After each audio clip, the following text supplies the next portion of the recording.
Hello and welcome. You're listening to Start Again with Shaunna Lee, the place where you will be reminded that it's never too late and you're never too old to do the damn thing. So stick around if you're ready to vibe higher and be inspired to chase your dreams. Together, we will uncover your soul's truest desires. Now, if you're ready, let's get started.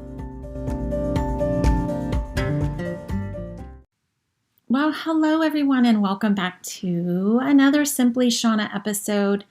Today I wanted to address something that I thought was very interesting, this concept of using Reiki principles and how that might help us minimize conflict with exes.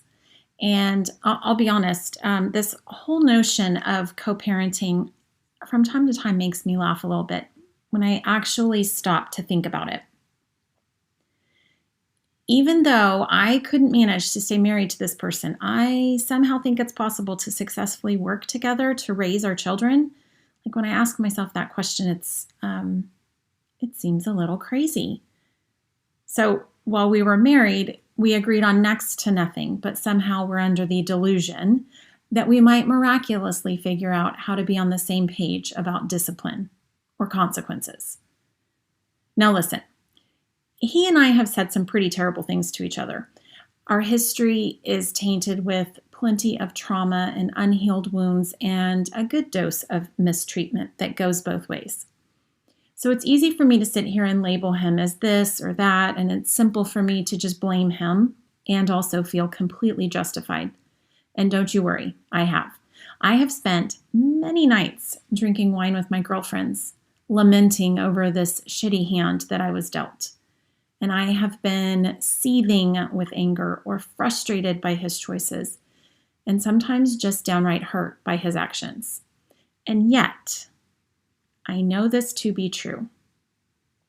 It is possible to have a successful working relationship with this person you used to be married to. So this is what I always come back to, and this is the question I ask myself to help me guide my choices. What is best for my kids? So last year, let me take you back and do a little story time. I got my Level I Reiki certification, and I learned all about this ancient Japanese healing practice. And these Reiki Precepts that I'm going to talk about today, they're guidelines for using and working with this Reiki healing energy. So as a reminder, they're included in this prayer you say at the beginning of each session. And it wasn't until I was repeating those precepts out loud that I saw this connection between what I had been doing to cultivate this really great working relationship and where I was still getting hung up. So first, the Reiki Precepts. It goes like this. Just for today, I will let go of anger. Just for today, I will let go of worry. Just for today, I will count my many blessings. Just for today, I will do my work honestly. Just for today, I will be kind to all living things. So let's break these down, shall we? So this first one, let go of anger. If you have taken my Chaos to Calm course, this course where I teach you how to co-parent successfully, you already know that I'm a big proponent of letting go of plenty of things. But these first two out of the gates are doozies, anger and worry. I don't know about you, but my anger is justified. Here's what I have also learned about anger. It simply covers up hurt.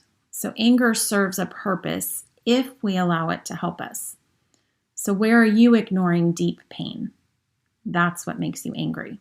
To let go of your anger, though, now listen, that's easier said than done. I find it helpful to follow this 3-step process when I am attempting to let go of anger. So first, I need to feel it and allow it and express it. So the emotion, it won't go anywhere until you give it a little bit of wiggle room. So wiggle, move, walk, dance. It's important to express the anger. It's your way of releasing it. So you can write a letter where you get to say everything that you need to say, whether or not you actually send it. You can put the letter away, you can burn it, you can choose to send it later, and then go for a walk or take a nap. Have a dance party in your living room, hit the gym. Any one of these ways that you choose to move your body, physical activity allows that energy of the emotion to move and then leave. So step 1 is to feel it, allow it, express it. And then step 2, if we just sit for a second and acknowledge what space has been created that's now empty, you get to feel the spaciousness of the room that is left over. Where that anger used to sit is now open, and you focus on that space that's been cleared out. And then step 3 is you fill up that space with something new and something good. So you choose new thoughts that will actually feel better to you consciously and with intention. You get to choose how you want to feel instead of being angry. So mantras and affirmations, those can absolutely help. It's the repetition that is needed to create those new thoughts and beliefs. But repeat after me. Just for today, I will let go of anger. Okay, so then the next one, the second precept, let go of worry. For the single moms out there, worry is like your little security blanket that you take everywhere with you, but it isn't actually helping you feel safe. And I know because that's been me. When I have been waiting on child support to hit my account so I can go buy groceries, I have worried. When my son has struggled with anxiety, I have worried. When my daughter is dealing with mean girl drama at school, I have worried. When my kids are with their dad, let me tell you, I've worried. Will they eat healthy food? Will they get to bed on time? Will they be allowed to call me if they're scared? So to be asked to let go of worry has been a tough pill to swallow. But here is how I've done it. I have leaned all the way into this first part of the precept, just for today. When I give myself permission to worry tomorrow, it's easier to let go of it, just for today. I can simply set it down temporarily. Now, additionally, when I truly focus on what I have control over, it helps direct my concern more appropriately. So this is how I stay in my lane and I begin the process to let go of worry. So can I control how quickly an electronic transfer hits my account? No. Can I, though, create a meal from spare ingredients in my pantry? Why, yes. Yes, I can. I've gotten quite good at that. Can I control how my son reacts to stress at school? Nope. But can I equip him with coping strategies and teach him what I know about easing anxiety? Why, yes. Yes, I can. Can I control how mean little girls are to my daughter? No, I cannot. But can I teach her how to use what people say and what they do to choose her friends wisely? Well, yes. Yes, I can. Can I control what my kids eat when they go to sleep or what they are allowed to do at their dad's? No, I cannot. Now, can I control what I think about when they are with their dad? And can I pray for them and meditate on their safety? Yes. Why, yes, I can. Now, if you want to know my methods, send me a DM on Instagram, SimplyShaunna.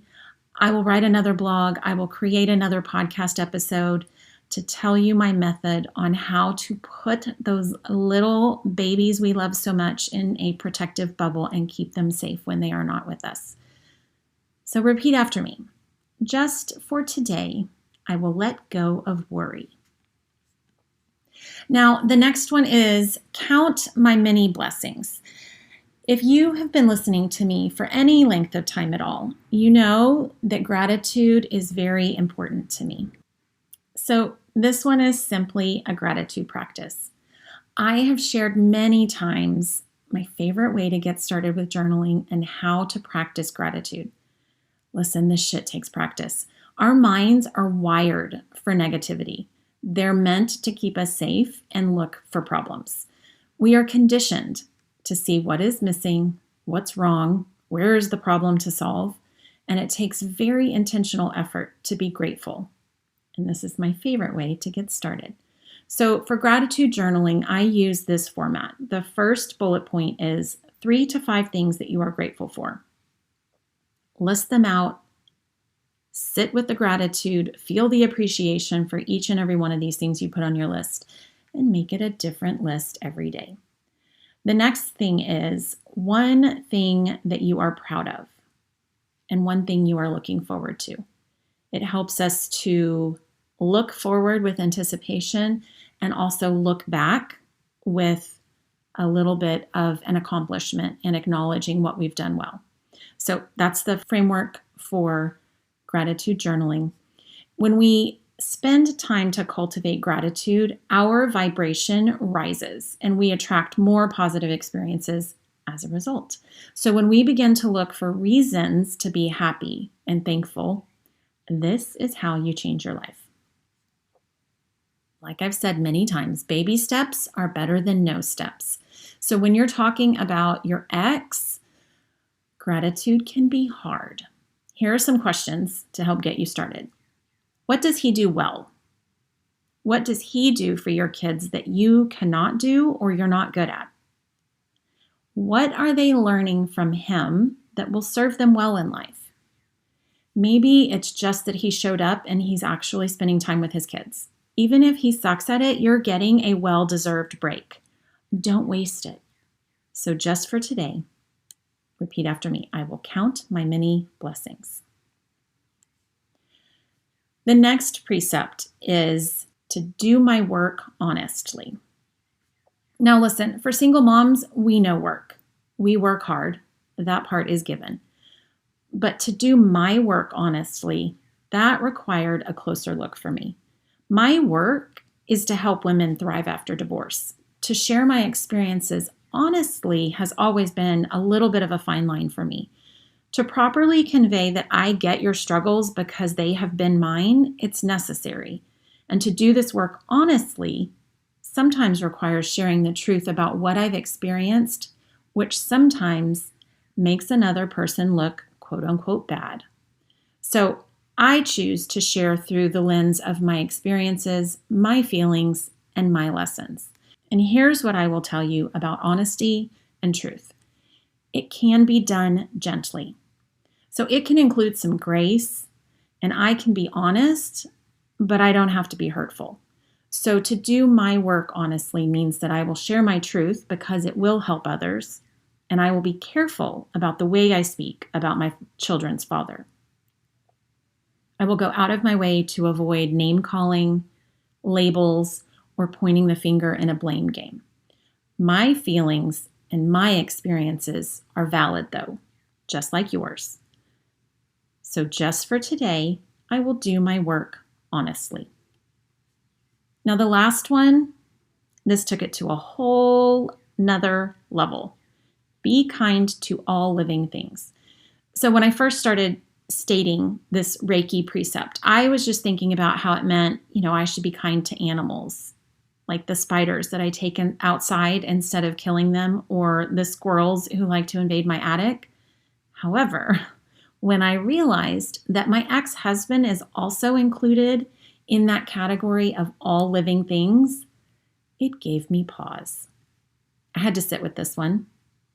We've been cordial. And now listen, we may not look each other in the eyes, but we hand off our kids' bags and belongings without any tension. We've been amicable. But have I been kind? I had to take a good look in the mirror on this one to admit that I don't think it was very true. Now listen, I'm well practiced at not talking shit in front of my kids. I will advise you on how to speak about your ex while the little people in our lives are listening. So initially, being kind to him meant I'm just going to bite my tongue. Simply not saying what I was thinking was a tiny step towards kindness. But if I'm being honest with myself and doing my work honestly, being kind to him meant I had to actually change my thinking. It meant I needed to change the thoughts I was having and not even saying out loud. So being kind to him meant seeing situations from his perspective and getting curious about how he might feel. I started saying thank you and please, using basic manners that I had been reserving for perfect strangers. I ask about his family. And honestly, I still bite my tongue a lot. I'm human, not perfect. So just for today, I will be kind to all living things. When it comes to minimizing conflict with your ex, come back to this question. What is best for your kids? Use that to guide your actions and formulate your thoughts. It will help. And then repeat after me. Just for today, I will let go of anger. Just for today, I will let go of worry. Just for today, I will count my many blessings. Just for today, I will do my work honestly. Just for today, I will be kind to all living things. And with that, my friends, that is my episode for you today. And if you are interested in working together, take one step and let's schedule a clarity call. In 1 hour, I will set you on the path toward not giving a shit what your ex says or does. So go to SimplyShaunna.com/clarity-call or look in the call notes for the link. And I look forward to hearing from you. Until next time, my friends. Did you like this episode or did you love it? Inquiring minds want to know. The best way to support this show is to subscribe and leave a review. I can't wait to hear what you have to say. Thank you so much for listening. Until next time.